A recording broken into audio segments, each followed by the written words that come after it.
رسول اللہ صلی اللہ علیہ وسلم نے فرمایا افضل ایام الدنیا ایام العشر، دنیا کے ایام میں سب سے فضیلت والے ایام وہ 10 دن ہیں جو ذوالحجہ کے پہلے 10 دن۔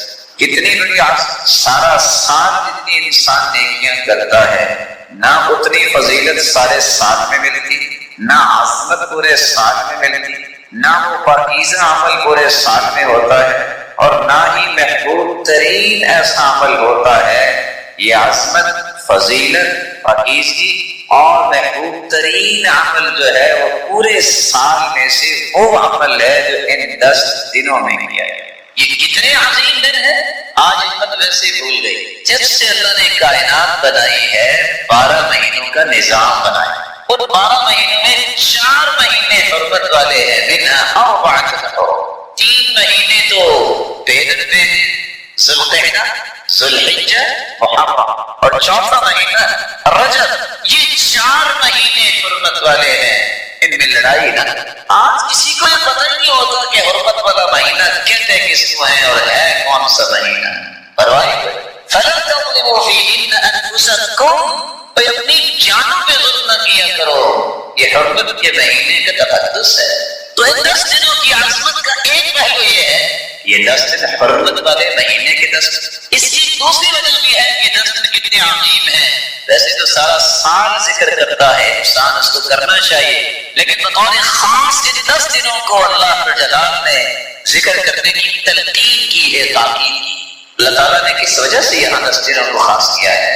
ایام معلومات میں، کیونکہ ان کی عظمت آپ سال میں جب بھی چاہیں ذکر کر سکتے ہیں، آپ کی پابندی نہیں، لیکن ان 10 دنوں میں ضرور ہونا چاہیے۔ ایک تیسری وجہ بھی ہے ان 10 دنوں کی عظمت کی۔ رسول اللہ صلی اللہ علیہ وسلم نے فرمایا ان 10 دنوں میں ایک ایسا دن ہے جس کو عرفے کا دن کہتے ہیں۔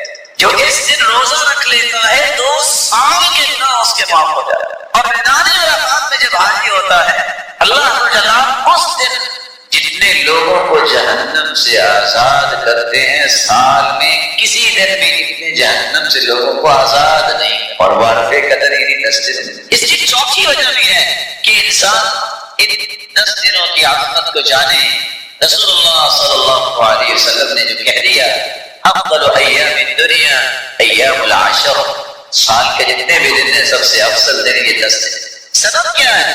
امام ابن حجر اسقلانی لکھتے ہیں، جو صحیح بخاری کی شرح لکھنے والے ہیں، پتہ یہ چلتا ہے کہ 10 دنوں کی فضیلت کا ایک راز ہے۔ سارا سال نمازیں پڑھتا ہے مومن، رمضان کو روزے رکھتا ہے، صدقہ کسی وقت بھی کر سکتا ہے، لیکن واحد یہ 10 دن ہیں جن میں حج بھی ہوتا ہے، عمرہ بھی ہوتا ہے، اور حج سال کے کسی اور دن میں نہیں ہو سکتا۔ اللہ نے ساری بڑی بڑی عبادتیں 10 دنوں میں اکٹھی کر دی ہیں، اس لیے ان کی عظمت۔ اس کی عظمت کا ایک 5واں پہلو بھی ہے جو یاد رکھنا چاہیے۔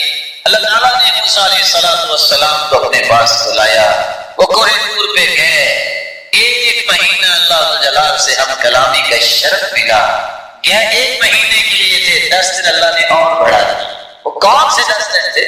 روایت بتاتی ہے ذوالقعدہ کا مہینہ تھا جو 10 دن بڑھائے وہ، لیکن ذوالحجہ کے پہلے 10 دن۔ اور چھٹی چیز بھی ہے جس سے عظمت واضح ہوتی ہے ایام کی، اللہ جلال نے جب کائنات کو پیدا کرنا تھا تو جتنی بھی کائنات قیامت تک آنے والی ہے اس کی روحوں کو میدان عرفات میں عرفے کے دن بکھیر دیا تھا، جیسے ذرات بکھیرے جاتے، اور سب کو یہ کیا کہ وعدہ دیا تھا الست بربکم، بتاؤ میں تمہارا رب ہوں کہ نہیں؟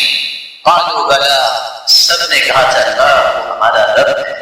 یہ جو توحید کا وعدہ لیا تھا اللہ جلال نے، وہ عرفے کے دن میدان عرفات میں لیا تھا، اور وہ انہی 10 دنوں میں ہوتا ہے۔ اس کی 7ویں وجہ بھی ہے کہ اللہ جلال نے ان 10 دنوں میں اسلام کو مکمل کرنے کی خوشخبری اور نوید سنائی۔ اليوم اکملت لکم دینکم واتممت علیکم نعمتی ورضیت لکم الاسلام دینا۔ آج میں نے دین مکمل کر دیا۔ یہودی اللہ کے رسول صلی اللہ علیہ وسلم کے صحابی عمر کے پاس آئے، عمر رضی اللہ تعالی عنہ جب تشریف فرما تھے، یہودی آ کے کہنے لگے مسلمانوں کے خلیفہ تمہاری کتاب میں ایک ایسی آیت ہے اگر یہودیوں میں نازل ہو جاتی تو جس دن یہ نازل ہوئی تھی اس دن کو ہم عید کا دن بناتے ہیں۔ سیدنا عمر نے پوچھا کون سی آیت؟ یہ جو آیت ہے نا الیوم اکملت لکم دینکم، تمہارا دین مکمل ہو گیا۔ کہا یہ ہمارا عید کا دن ہی ہے، عرفے کا دن تھا، عصر کے بعد سواری میں اللہ کے رسول موجود تھے، صحابی نے لگام پکڑی ہوئی ہے، اور یہ آپ کی وفات سے 81 دن پہلے یہ آیت نازل ہوئی۔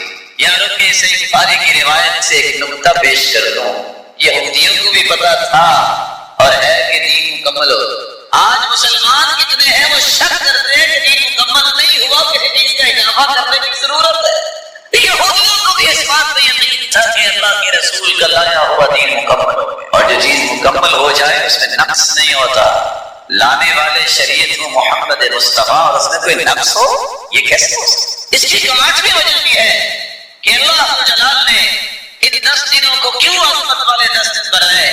اللہ جلال نے ایک دوسری جگہ قسم اٹھائی ہے والفجر وليال عشر والشفع والوتر کی طرح والسماء ذات البروج واليوم الموعود والشاهد ومشهود۔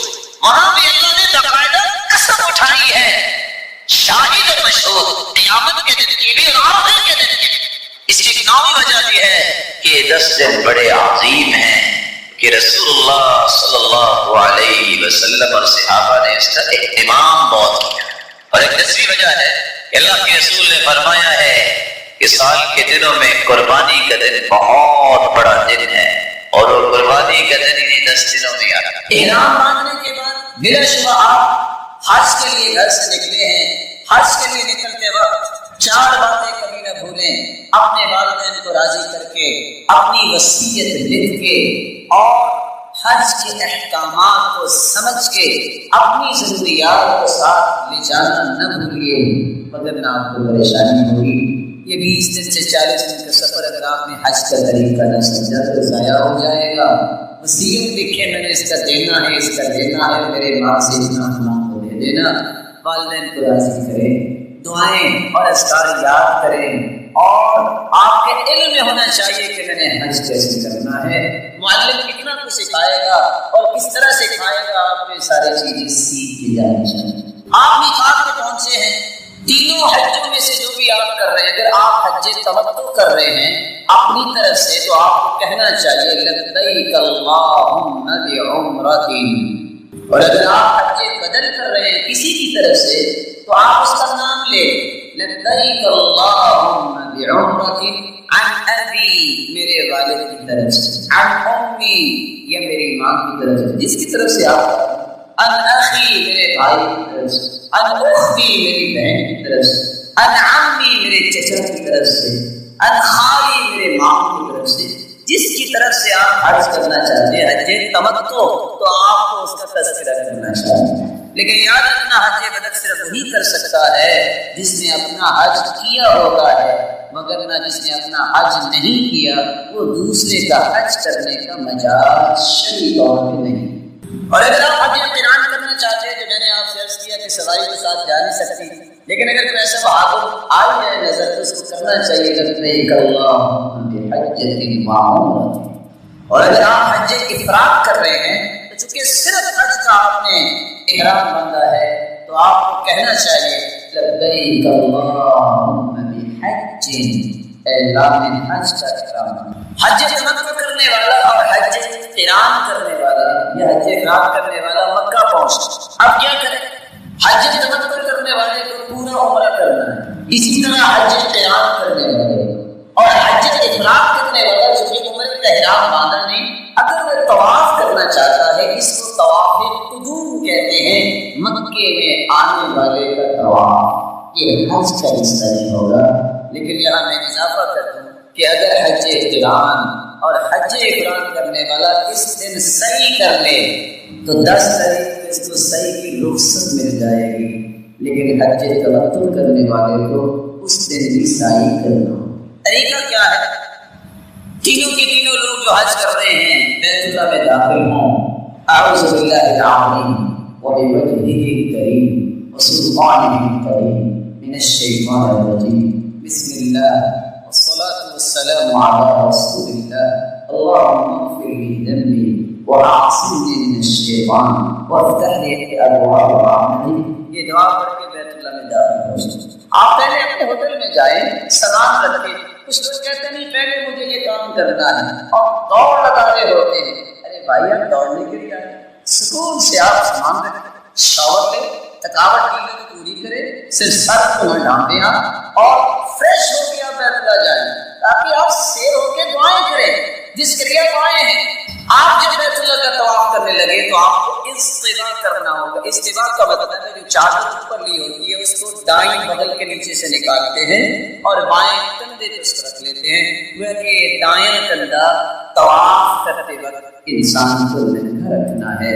کچھ لوگ جب دین کی سمجھ نہیں ہوتی وہ سخت گرمی میں بیچارے لاہور سے ہی کرتے ہیں، اس لیے میں کہتا ہوں کہ اس حادثے نہیں چاہیے۔ آپ جب حجر اسود کے سامنے پہنچے حکم تو یہ اس کو بوسہ دے، اگر بھیڑ ہے تو آپ حکم یہ بھی ہے کسی کے ہاتھ میں لاٹھی ہے اس کو لگا کے چوم لے، اب وہ ممکن ہے لاٹھی لے جانے نہیں دے گا کہ ٹھوکری کسی کے ہاتھ میں ہو، پھر آپ اس کے سامنے آ کے بسم اللہ اللہ اکبر کہہ کے اپنا طواف شروع کریں۔ اور اس سے پہلے اگر آپ بیت اللہ کو دیکھتے ہیں تو آپ یہ دعا پڑھ سکتے ہیں اللهم زد هذا البيت تعظيما وتشريفا وتكريما ومهابة وبرا۔ اے اللہ اس گھر کو عزت میں، شرف میں، نیکی میں اور روح و حیبت میں اور زیادہ کر دے۔ آپ طواف سے پہلے یہ دعا پڑھیں جو شروع کرتے ہو اللهم ایمانا بک وتصدیقا بکتابک ووفاء لعهدک وتطبيقا لسنة واتباعا لسنة نبيك محمد صلی اللہ علیہ وسلم۔ اللہ تجھ میں ایمان لاتے ہوئے، تیرے وعدے کا ایفا کرتے ہوئے، تیرے نبی کی سنت کو زندہ کرتے ہوئے میں طواف شروع کرنے لگا۔ اللہم انت السلام ومنک السلام فحینا ربنا بالسلام۔ اے اللہ تو ہی سلامتی والا ہے تو مجھے بھی سلامتی عطا کر۔ اے اللہ مجھے زندہ بھی رکھ تو میرے ایمان کی سلامتی ہے۔ تین چکر پہلوانوں کی طرح چل جو چاہے دعا کر، لیکن رکن یمانی جو ہجر اسود سے پہلا کونا ہے اس کے اور ہجر اسود کے درمیان صرف ایک دعا پڑھی جاتی ہے ربنا آتنا فی الدنیا حسنہ وفی الآخرۃ حسنہ وقنا عذاب النار۔ تین چکروں کے بعد بقیہ چار چکر سکون سے آپ 7 چکر گزارنے کے بعد مقام ابراہیم کے پاس دو رکعتیں ادا کریں۔ پہلی رکعت میں سورۃ کافرون اور دوسری رکعت میں قل هو اللہ احد پڑھیں اور اس کے بعد آپ دوبارہ اگر وقت ہے تو بوسہ لے سکتے ہیں، نہیں ہے تو پھر آپ منتظم میں آ سکتے ہیں۔ دروازہ ہے اور ہجر اسود کے درمیانی حصہ منتظم کا ہے۔ اللہ کے شکر اپنا چہرہ مبارک لگاتے، ذراعی اپنے بازوؤں کو لگاتے، اپنے سینے کو لگاتے اور کثرت سے دعائیں کرتے۔ لیکن اگر یہ سین نہیں بن سکتا تو پھر آپ سعی کے لیے چلے جائیں، زمزم پہلے پئیں، جس خواہش کو لے کے زمزم پئیں گے اللہ وہ خواہش پوری کر دے۔ آپ پانی پی سکتے ہیں، چہرے پہ بھی لگائیں اور سر پہ بھی لگائیں۔ اللہ کے رسول صلی اللہ علیہ وسلم کا طریقہ ہے آپ صفا کی طرف جائیں۔ صفا پہ چڑھتے وقت آج وہ پہاڑی نہیں رہی لیکن پھر بھی تھوڑا سا اس میں بنا ہوا ہے، آپ یہ کہیں ابدأ بما بدأ اللہ بہ، جس جگہ سے اللہ نے شروع کرنے کا حکم دیا میں بھی وہاں سے شروع کروں۔ اللہ اکبر اللہ اکبر اللہ اکبر ان الصفا والمروة من شعائر اللہ بس۔ اور چوتھی بات لا الہ الا اللہ وحدہ لا شریک لہ لہ الملک وله الحمد وهو على كل شيء قدیر۔ اور پانچویں بات لا الہ الا اللہ وحدہ لا شریک لہ انجز وعدہ ونصر عبدہ وهزم الاحزاب وحدہ۔ اور آپ صفا پہ جاتے قبلہ رخ ہو کے کھڑے ہو کے دعا کریں اور 3 مرتبہ دعا کریں۔ جب 3 مرتبہ دعا کرنی ہے تو ہر دعا کے درمیان لا الہ الا اللہ وحدہ لا شریک لہ لہ الملک وله الحمد یحیی ویمیت وهو علی کل شیء قدیر پڑھیں۔ وہاں سے مربع تک جائیں گے کچھ سبز لائٹیں لگی ہیں وہاں دوڑ کے گزرنا یہ سنت ہے اللہ کے سنت دوڑ کے۔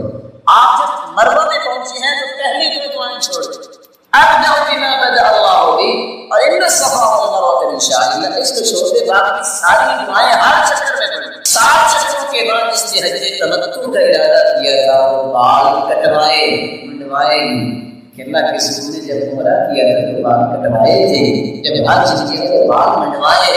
یہ بال کٹوا کے اپنا لباس پہن لے، جب تک کہ 8 ذوالحجہ نہیں آتی۔ حج قران کرنے والا اسی حالت میں رہے گا۔ حج افراد کرنے والے نے تو طواف کیا، اگر وہ صحیح بھی کر لے تو 10 تاریخ اس کو صحیح نہیں کرنی پڑے گی۔ 8 ذوالحجہ کو پھر دوبارہ سے احرام باندھے گا حج تمتع کرنے والا۔ حج قران والا اس وقت تک احرام نہیں رہے گا، حج افراد والا بھی احرام میں رہے گا۔ 8 ذوالحجہ کو ظہر کی نماز سے پہلے آپ مینا پہنچ، جس جگہ ہوٹل میں ٹھہرے ہیں وہاں سے آپ نیت کریں۔ جیسے آپ نے یہ کہا تھا لبیک اللہم بحجۃ بعمرۃ، اب آپ کے حج کی نیت کر لے، عمرہ کی جگہ پہ حج کا نام لے لیں، اور آپ ظہر کی نماز، عصر کی نماز، مغرب کی نماز، عشاء کی نماز، صبح کی نماز، یہ 5 نمازیں مینا میں پڑھنی ہیں اور قصر کے ساتھ پڑھنی ہیں، کیونکہ رسول اللہ صلی اللہ علیہ وسلم کے صحابی بیان کرتے ہیں صلی الصلاۃ الرباعیہ بمنن، اللہ کے رسول نے مینا میں 4 رکعت کی نماز کو 2 رکعت پڑھا۔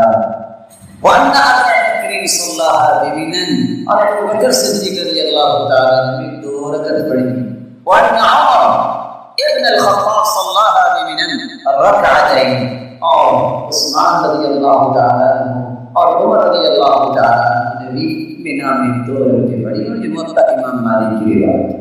9 تاریخ کو آپ صبح جب سورج نکل آئے تو پھر آپ میدان عرفات کی طرف جائیں گے۔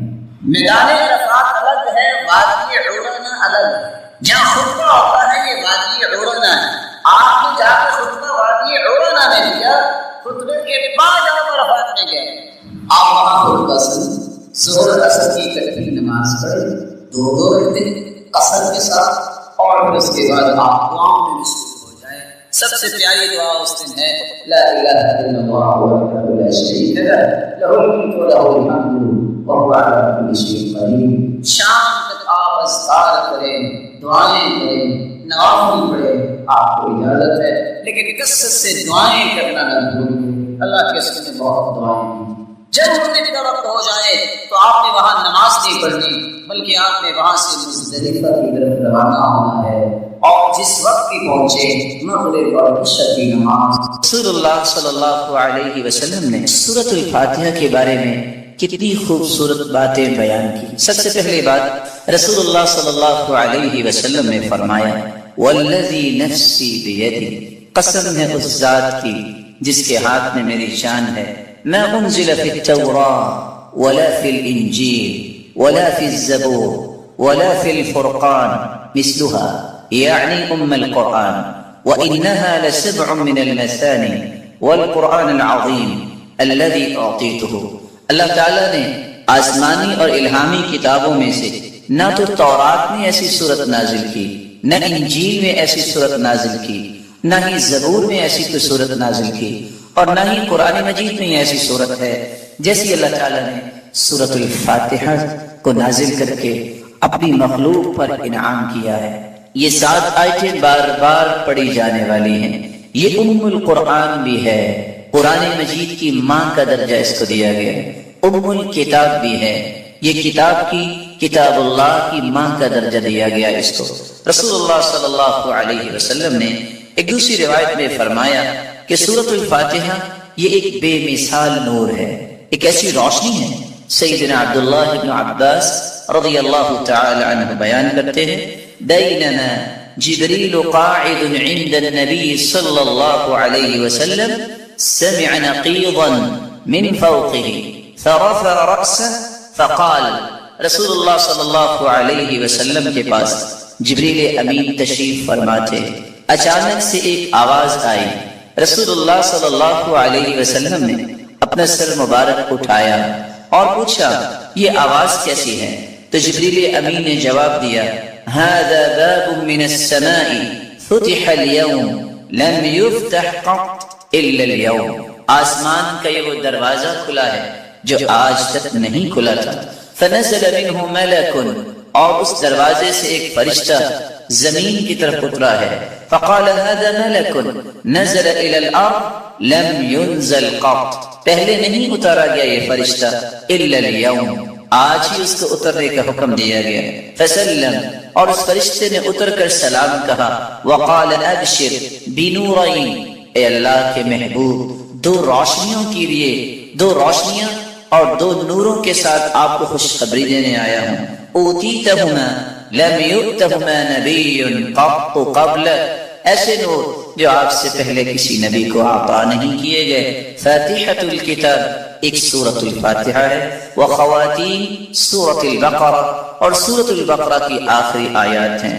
لن تقرأ بحرف منہما الا اعطیت، سورۃ البقرہ کی آخری آیتیں اور سورۃ الفاتحہ کا کوئی بھی حرف آپ پڑھیں تو اللہ رب العزت اس ایک ایک حرف کے بدلے عطائیں کرتے ہیں، اور یہ روایت صحیح ترغیب میں موجود ہے۔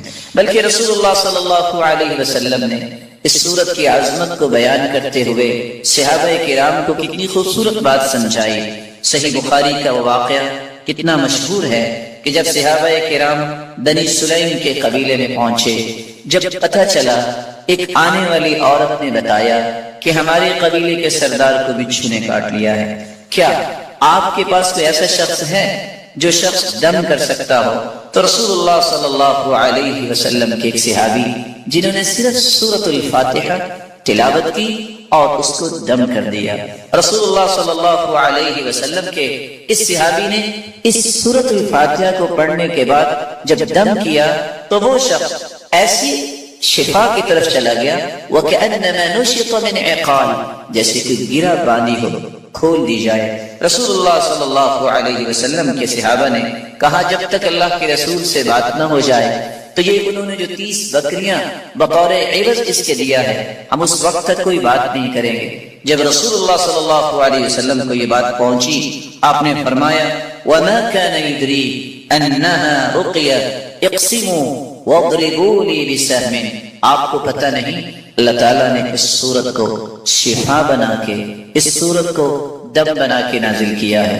اور یہی بات ابن القیم رحمۃ اللہ علیہ نقل کرتے ہیں کہ میں نے کتنے سفر کیے اور جب بھی میں بیمار ہوا تو میں نے اللہ کے پیارے پیغمبر کی اس بات پہ یقین کر کے دوائی نہیں لی، بلکہ سورۃ الفاتحہ پڑھتا اور میں دم کر لیتا اپنے آپ کو، اللہ رب العزت مجھے شفا یاب کر دیتے۔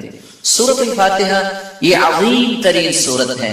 رسول اللہ صلی اللہ علیہ وسلم کے صحابی سیدنا ابو سعید بن معلی بیان کرتے ہیں مر بی النبی صلی اللہ علیہ وسلم وانا اصلی، اللہ کے رسول صلی اللہ علیہ وسلم میرے پاس سے گزرے، میں نماز پڑھ رہا تھا، مجھے انہوں نے آواز دی، میں نے سلام پھیرا، اور سلام پھیرنے کے بعد اللہ کے رسول صلی اللہ علیہ وسلم کی خدمت اقدس میں حاضر ہوا۔ آپ نے فرمایا میں نے آپ کو آواز دی، الم یقل اللہ یا ایھا الذین آمنوا استجیبوا للہ وللرسول، آپ نے اللہ کا یہ کلام نہیں سنا کہ جب اللہ اور اس کے رسول کی بات ہو اس بات کو فوراً مانو، لبیک کہو؟ کہا اللہ کے رسول صلی اللہ علیہ وسلم میں نماز پڑھ رہا تھا۔ پھر اللہ کے رسول صلی اللہ علیہ وسلم نے فرمایا الا اعلمک اعظم سورۃ فی القرآن قبل ان اخرج، کیا میں تمہیں قرآن مجید کی سب سے عظیم سورت نہ سکھا دوں اس سے پہلے کہ تم مسجد سے نکل جاؤ، اپنے گھر کو لوٹ جاؤ؟ میں نے کہا کیوں نہیں؟ تو رسول اللہ صلی اللہ علیہ وسلم نے جو سورت سکھائی، جو قرآن مجید کی عظیم ترین سورت ہے، وہ سورۃ الفاتحہ کی تعلیم دی۔ یہی وجہ ہے رسول اللہ صلی اللہ علیہ وسلم نے یہ فیصلہ سنا دیا، کاش اس فیصلے کو بھی امت مان لے، لا صلاۃ لمن لم یقرأ بفاتحة الکتاب، جو شخص نماز کے اندر سورۃ الفاتحہ نہیں پڑھتا اس کی نماز نہیں ہوتی، جیسے کہ صحیح بخاری کی روایت ہے۔ اور صحابی تو بیان کرتے ہیں عبادہ بن صامت رضی اللہ تعالی عنہ کہ فجر کی نماز سب نے پڑھی اللہ کے رسول صلی اللہ علیہ وسلم کے پیچھے، جب رسول اللہ صلی اللہ علیہ وسلم قرآن کی تلاوت کر رہے تھے فثقلت علیہ القراءۃ، قرات آپ پہ بوجھل ہوئی، رسول اللہ صلی اللہ علیہ وسلم نے سلام پھیرا اور سوال کیا لعلکم تقرؤون خلف امامکم، کیا تم امام کے پیچھے بھی پڑھتے ہو؟ تو صحابہ کرام نے کہا جی ہاں۔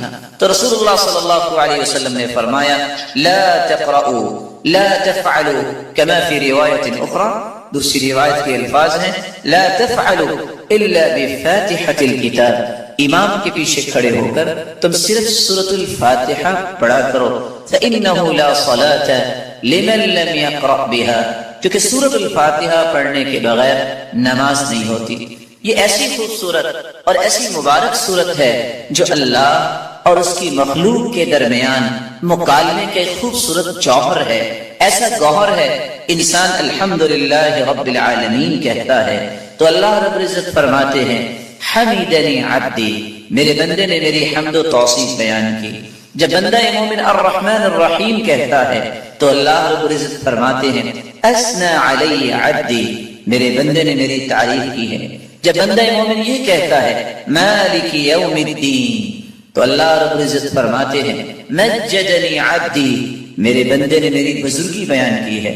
جب انسان بندہ مومن یہ کہتا ہے ایاک نعبد و ایاک نستعین تو اللہ رب العزت فرماتے ہیں ھذا بینی و بین عبدی ولعبدی ما سأل، یہ میرے اور میرے بندے کے درمیان ہے، جو کچھ بھی میرا بندہ مانگے گا میں اسے عطا کروں گا۔ تو اللہ رب العزت کے ساتھ ہم کلام ہونے کا یہ خوبصورت ذریعہ ہے۔